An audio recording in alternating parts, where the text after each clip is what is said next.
का दुख क्या बीजेपी अब तक नहीं भूल पाई है? और इस दुख से बेहतर और कोई समझ भी नहीं सकता है बीजेपी के अलावा। लेकिन क्या सत्ता की कुर्सी इतनी ज्यादा अहम है कि सदन की गरिमा को ही तार तार कर दिया जाए?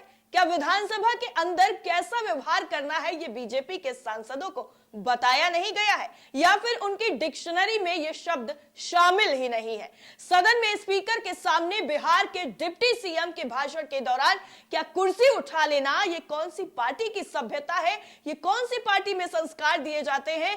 ये सारे सवाल अब बीजेपी के सांसदों से किए जा रहे हैं।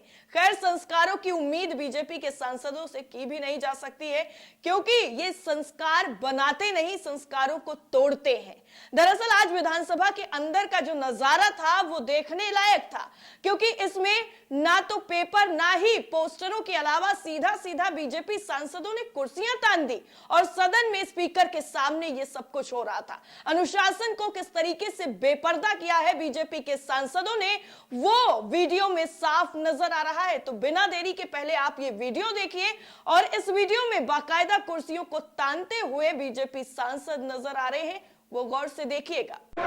अवैध रूप से संचालित संस्थानों की जानकारी प्राप्त होने पर त्वरित कार्रवाई की जाती है। राजरानी नर्सिंग होम अवैध पाया गया है। बिहार की जनता का इलाज ही किया बिहार जाता की है। जनता देख रही है, और आप जिस तरह के आचरण करते हैं अशोभनीय है। वीडियो देख लिया आपने। अब इस पूरे मामले में सोशल मीडिया पर लोगों ने क्या लिखा है और कैसे अब बीजेपी को ही अनुशासन में रहने की बातें कही जाने लगी हैं और सबक सिखाया जा रहा है कि पहले आप तो तमीज में रहना सीख लीजिए। भले ही आप सत्ता में नहीं है, लेकिन रह तो चुके हैं ना, तो इतनी तमीज तो आपको होनी चाहिए। जब डिप्टी सीएम बोल रहे हैं तो उनकी बात को गौर से सुना जाए और ऐसी ओछी, छोटी और नीची हरकतें बिल्कुल ना की जाए।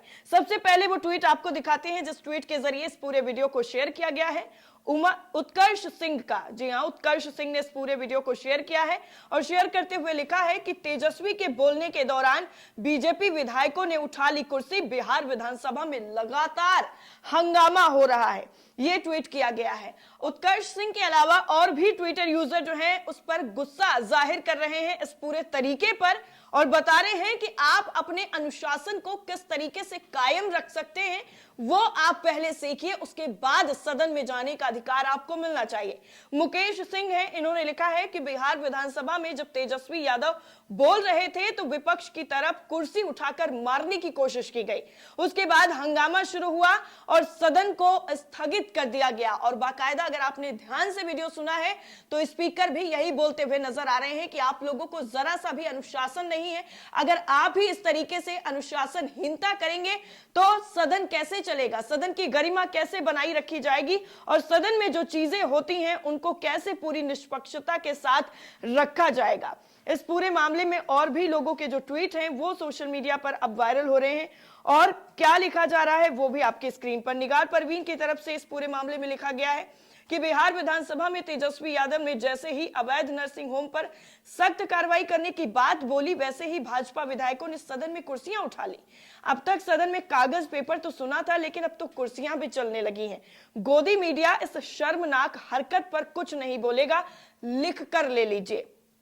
और भी बहुत सारे ट्विटर यूजर हैं जो लिख रहे हैं कि अगर अभी तक की कोई दूसरी पार्टी ने किया होता तो अब तक ये सारा कुछ लिख दिया गया होता कि सांसद बने गुंडे। अमरदीप पवन करके ट्विटर यूजर हैं, लिखते हैं कि बेहद ही घटिया जो भी हरकत की गई है वो बहुत ही घटिया है। अजय करके ट्विटर यूजर हैं, लिखते हैं ये काम दूसरी पार्टी वालों ने किया होता तो ये पत्तलकार इसको विधायक बने गुंडे का टैग देकर अभी तक चलाने लग गए होते। एक और ट्विटर यूजर है अवधेश कुमार, लिखते हैं मिलॉर्ड मार्शल बुलाइए। अब यहां पर मार्शल की जरूरत है जहां पर बुलाया नहीं जा रहा है। पृथ्वीराज बिहारी हैं, लिखते हैं कि सत्ता का लालच है, इसी वजह से ये अपनी गरिमा को लांघ रहे हैं और सारी चीजों को तार तार कर रहे हैं। प्रभात है, लिखते हैं इन गुंडों को सस्पेंड किया जाए, तुरंत ही इन गुंडों को सस्पेंड किया जाए। और जिस तरीके से वाकई ये घटिया हरकत की गई है बीजेपी के सांसदों की तरफ से, हालांकि इसमें किसने कुर्सी उठा करके मारी है या फिर मारने की कोशिश की है वो नजर नहीं आया है, लेकिन स्पीकर को इस पर ठोस कदम उठाना चाहिए। लेकिन फिर भी ये सब होने के बावजूद भी आप देखिए कि बिहार की जनता को डिप्टी सीएम तेजस्वी यादव की तरफ से बड़ा तोहफा देने का ऐलान कर दिया गया है, जिससे बिहार की जनता खुश नजर आ रही है और बीजेपी तिलमिला रही है। बाकी सरकारों में जो सिर्फ बातें की जाती थी, सिर्फ मोटे मोटे वादे किए जाते थे, मीठे मीठे बातें की जाती थी, उन सभी बातों को हकीकत में तेजस्वी यादव ने बदलने का बीड़ा खुद अपने कंधों पर उठा लिया है। दरअसल आपको बता दें कि बिहार के उप मुख्यमंत्री और नगर विकास एवं आवास विभाग के मंत्री तेजस्वी यादव ने यह बड़ा ऐलान करते हुए कहा है कि अब सड़क, फुटपाथ, सीवरेज और पार्क किनारे झुग्गी झोपड़ी में रहने वाले लोगों को हटाने से पहले सरकार उनके रहने की व्यवस्था खुद करेगी। जब तक उनके रहने की व्यवस्था पूरी तरीके से नहीं हो जाती है, तब तक उन्हें वहां से कोई नहीं हटा सकता। इनकी संख्या जानने के लिए नगर विकास एवं आवास विभाग की तरफ से सर्वे भी कराया गया है और सर्वे में ऐसे लोगों की संख्या 48,000 बताई गई है, जिसके लिए 48,000 मकानों का निर्माण किया जा रहा है। यानी जो अभी तक कहा जा रहा था कि झुग्गी झोपड़ियों को कैसे हटाया जाए, वहां पर अब तेजस्वी यादव से सीख लेनी चाहिए और ये समझना चाहिए कि काम करने के लिए बहाने नहीं, अगर आप काम वाकई करना चाहते हैं तो सारे बहानों को आप दरकिनार करके उस काम को कर सकते हैं, जो चरितार्थ कर दिया है, सच साबित कर दिया है तेजस्वी यादव ने।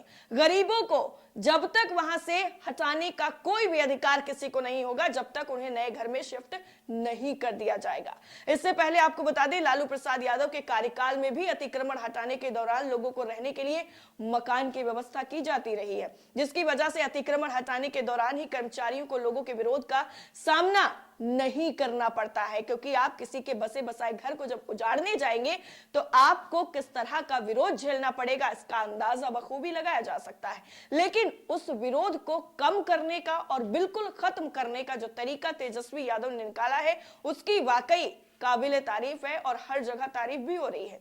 ग्रामीण विकास विभाग के मंत्री श्रवण कुमार ने भी यह बताया है कि सामान्य मद में बिहार को भारत सरकार ने 3,000 करोड़ रुपए मिलना अभी भी बाकी है।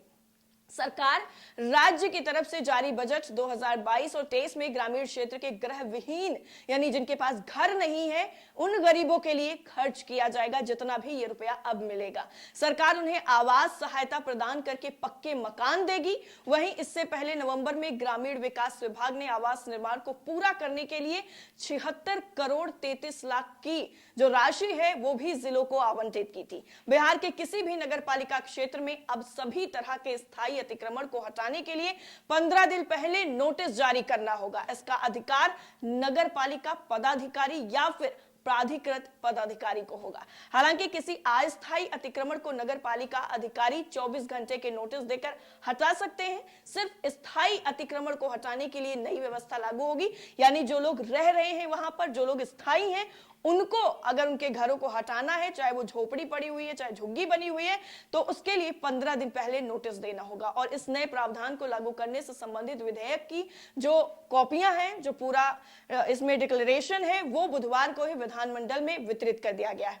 बिहार विधानसभा में चल रहा है जो शीतकालीन सत्र चल रहा है, इसमें नगर पालिका अधिनियम 2007 में भी संशोधन किया जाना है, जिसके मुताबिक स्थायी अतिक्रमण हटाने के लिए नगर पालिका पदाधिकारी के स्तर से संबंधित अतिक्रमण जो है, उन कर्ताओं को नोटिस देने के बाद उन्हें अपना पक्ष रखने के लिए भी कुछ दिनों का वक्त दिया जाएगा।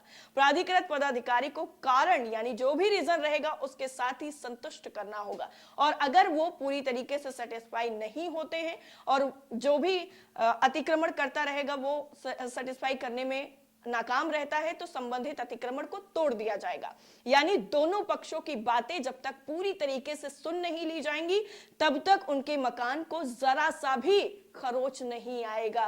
और ये ऐसे वक्त में जब बात बात पर बुलडोजर चल जाता है, बात बात पर अतिक्रमण का नाम देकर घरों को ध्वस्त कर दिया जाता है, पूरी तरीके से नस्तो नाबूद कर दिया जाता है, ऐसे वक्त में बिहार से ये सुखद जो खबर है वो वाकई सभी राज्यों के लिए इंस्पिरेशन बनने वाली है। और उन सभी राज्यों के जो हुक्मरान हैं उनको भी ये सोचना चाहिए कि आखिर आप किसी के घर को उजाड़ने से पहले उसके परिवार पर क्या गुजरेगी, इस बारे में भी एक बार नहीं 1000 बार सोचना चाहिए, क्योंकि पूरी जिंदगी की जमा पूंजी, चाहे वो झुग्गी झोपड़ी हो या फिर आलीशान बंगला हो, महल हो, किसी को भी तोड़ने जाते हैं तो उसमें पूरी जिंदगी की कमाई लगी होती है। और ये बेहतरीन जो संदेश है वो बिहार से निकलकर तेजस्वी यादव की तरफ से आया है।